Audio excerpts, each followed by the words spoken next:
ever wondered what a cheetah sounds like? It's not a roar like a lion, nor a fierce growl like a tiger. Instead, it's something strange and unique.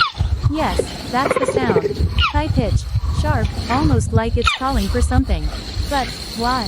Surprisingly, this call serves two vital purposes: to find its cubs hidden in the tall grass or to attract a mate during the breeding season. Behind its incredible speed lies a softer side, one of care, connection, and maybe love. But wait, what is this cheetah looking for? A cub, a partner, or is there something even more mysterious?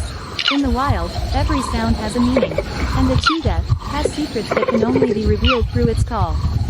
So, next time you hear a strange sound on the savannah, who knows, it might just be a secret message from the world's fastest runner. What do you think this cheetah is calling for? Share your thoughts in the comments.